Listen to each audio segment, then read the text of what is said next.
नमस्कार, मैं सिमरन पांडे और आप देख रहे हैं श्री न्यूज। आइए देखते हैं लखनऊ से श्री साथी उंजिला की रिपोर्ट। लखनऊ में 14 अप्रैल को डॉक्टर भीमराव अंबेडकर की 135वीं जयंती धूमधाम से मनाई जाएगी। इसी क्रम में समाजवादी पार्टी के प्रवक्ता फखरुल हसन चांद ने बाबा साहब है तो हम है कार्यक्रम आयोजित किया, जिसमें बड़ी संख्या में लोग शामिल हुए। कार्यक्रम में संविधान की किताबें वितरित कर समानता और न्याय का संदेश दिया गया। सपा नेताओं ने बाबा साहब को श्रद्धांजलि दी और सामाजिक न्याय के मूल्यों को आगे बढ़ाने की बात कही। कद्र करना, महिलाओं को उनका हुकूक देना और सबसे बढ़कर ये कि वो समाज, वो तबका जो मुआशरे में अछूत कहलाता था, जिसका पानी पीना नहीं पसंद किया जाता, उसको समाज के उस मेन स्ट्रीम में जोड़ने का अम्बेडकर ने काम, बल्कि अक़लियतों के लिए, मुसलमानों के लिए आर्टिकल 25 से लेकर आर्टिकल 30 तक ये, और इसमें ये कहा गया कि सबको समानता का अधिकार मिले। और इससे बढ़कर अगर आप और देखें तो ये कोई तहरीक नहीं थी, ये एक इंसानियत के अंदर किसी को भी बराबरी का हक और बराबरी का हुकूक न मिल पाता। डॉक्टर भीमराव अंबेडकर साहब ने जो संविधान हम अमल करते हैं, मगर चीजें कुछ सामने ऐसे नजर आ रही हैं कि अमल तो नहीं होता, खाली जबानदारी होती है। कैसे देखते हैं सर इसको? देखिए, भाषण में तो कभी हिटलर ने भी नहीं कहा कि मैं आपको मार दूंगा, आपके अधिकार छीन लूंगा। भाषण पे क्यों जाते हैं? हम तो कह रहे हैं कि जो संवैधानिक संस्थाओं की ताकत है वो ताकत कमजोर हो रही है और इसको सब लोग मानते हैं। ये लोग नारा ये भी तो देते हैं कि 400 पार तो संविधान बदल देंगे। ठीक है, जनता ने थोड़ा पंजा मरोड़ दिया, इसलिए 400 पार नहीं किया, संविधान उस तरह नहीं बदल पाए, लेकिन फिर भी खुले नहीं बदल पाए तो बैकडोर से चल रहा है। जो अभी चुनाव जो बंगाल में हो रहा है, आप ध्यान से देखें तो पीपल्स रिप्रेजेंटेशन एक्ट जिसके हिसाब से वो चुनाव होते हैं उस हिसाब से हो ही नहीं रहा।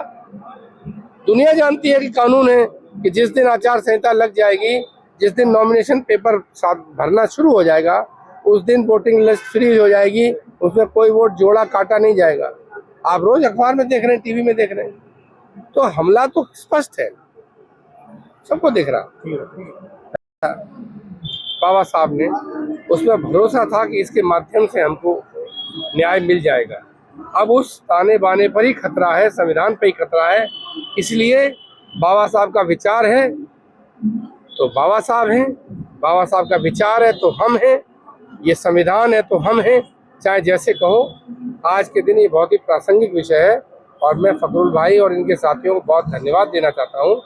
इन्होंने सिर्फ फूल चढ़ाना कार्यक्रम करने से आगे जाके एक ऐसा सवाल उछाला है जिसपे जनता विचार करे कि वो कैसा भविष्य चाहती है। सर, बीजेपी कहती है कि सब कार्यक्रम किया गया, थीम दिया गया, अम्बेडकर है तो क्या चाहिए? जी, आज हमने जो कार्यक्रम किया है हमारे पार्टी के लोगों ने, वो सबको समानता से देखने के लिए किया है। जैसे कि आप सब जानते हैं कि बीजेपी में दलित बेटियों के साथ कितना अत्याचार हो रहा है सरकार में, और हमने सब जातियों को लेकर, जिस तरीके से बीजेपी सब जातियों को बांटने का काम कर रही है, हर धर्म को बांटने का काम कर रही है, तो हम चाहते हैं कि जो पीडीए हमारी सरकार, जो हमारी पार्टी पीडीए का जो फॉर्मेशन किया है, वो मुझे लगता है कि बाबा साहब भीमराव अंबेडकर जी के सिद्धांतों को लेकर उनकी बेटी के रूप में हमने उसे जन्म दिया है। तो हम सबको साथ लेके चलने का काम कर रहे हैं और यहाँ हमने ये दिखाने के लिए सबको एकत्रित किया है कि हाँ, हम उनके सिद्धांतों का लागू करते हैं, पालन करते हैं। आज के जो कार्यक्रम का जो थीम है, अम्बेडकर है तो हमें उसको लेकर क्या कुछ संदेश देना चाहिए?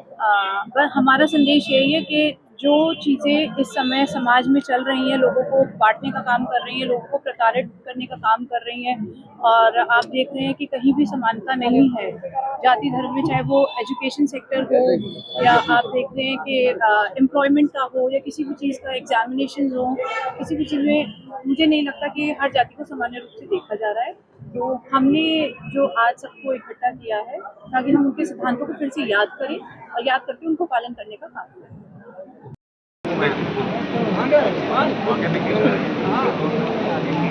आज आप लोग बाबा साहेब की जयंती मना रहे हैं, क्या कहना चाहेंगे? लगातार भाजपा भी कई बार समाजवादी पार्टी बहुत लंबे समय से बाबा साहब डॉक्टर भीमराव अंबेडकर जी की जयंती मनाने का कार्यक्रम करती है। बाबा साहब भीमराव अंबेडकर जी ने देश का संविधान लिखा था और सामाजिक न्याय दिलवाने का काम किया था। आज हम लोग उनके संविधान पर देश चलने का काम करते हैं और भारतीय जनता पार्टी ये चाहती है कि जो संविधान लिखा गया है उसका उल्लंघन हो। बाबा साहब ने हमेशा वंचित, दलित, पिछड़े वर्ग के लोगों को उनका हक, अधिकार, न्याय और सम्मान मिले, इसके लिए पूरे जीवन संघर्ष करने का काम किया था।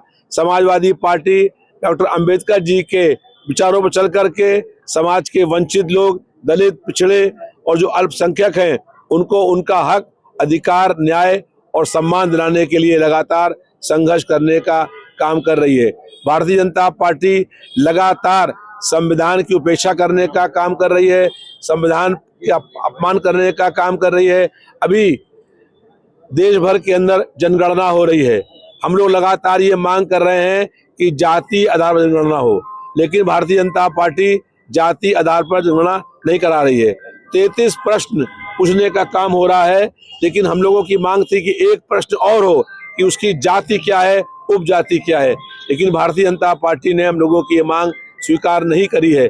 इससे स्पष्ट है कि भारतीय जनता पार्टी संविधान का भी अपमान कर रही है और जो वंचित लोग हैं, दलित लोग हैं, उनका हक, अधिकार, न्याय और सम्मान छीनने का काम कर रही है। हम लोगों का संकल्प है कि जब तक समाज के वंचित दलित लोगों को उनका हक, अधिकार, न्याय और सम्मान नहीं मिलेगा, तब तक हम लोग संघर्ष करने का काम करेंगे। लगातार भाजपा सरकार कहीं या पिछले 1 साल से दलितों के साथ बॉम्ब लिंचिंग बहुत हो रही है, कुछ चोर समझ पे क्या कहेंगे? पूरे प्रदेश भर के अंदर कई स्थानों के ऊपर जो दलित लोग हैं उनके साथ मॉब लिंचिंग हुई है और कई लोगों को पीट पीट करके हत्या करने का काम हुआ है। मेरठ में एक दलित बेटी थी, उसका अपहरण करने का काम हुआ। जब उसकी मां ने विरोध किया तो उसके सामने उसकी मां की हत्या कर दी गई और मां के शरीर से खून बह रहा था और उसकी का अपहरण करने का काम हुआ। ऐसे ही पूरे प्रदेश भर के अंदर जो हमारी बहन और बेटियां दलित हैं उनका अपहरण हो रहा है, उनसे बलात्कार हो रहा है और लगातार ये अपराध बढ़ने का काम हो रहा है। भारतीय जनता पार्टी पूर्ण रूप से हर मोर्चे पर फेल हो गई है। SIR की अंतिम सूची आ गई। SIR से पहले 15 पॉइंट थे, फिर उसके जब अंतिम सूची हो 13.40 करोड़ ही मतदाता बचे हैं। SIR लागू होने के बाद अभी अब 2 करोड़ 5 लाख लोगों के नाम वोटर से काट दिए गए हैं। चुनाव आयोग और भारतीय जनता पार्टी दोनों मिल करके काम कर रहे हैं। ऐसा लग रहा है कि चुनाव आयोग भारतीय जनता पार्टी की एक पॉलिटिकल विंग है और पूरा देश ये मांग कर रहा है कि चुनाव बैलेट पेपर से हो, लेकिन भारतीय जनता पार्टी की सरकार चाहती है चुनाव EVM से हो, क्योंकि EVM के माध्यम से बहुत धांधली करने का ये काम करते हैं। हम लोग जब ये बात कहते हैं तो ये कहते हैं, जो जीतने के बाद कहते हैं कि हम लोग अलग बात कहते हैं, लेकिन हम लोग लगातार ये बात कही है कि EVM मशीन से 25,000 वोट बदलने का काम भाजपा करती है। उससे अधिक वोट से हम जीत रहे थे तो हम जीत गए, उससे कम से जीत रहे होते तो हार गए होते।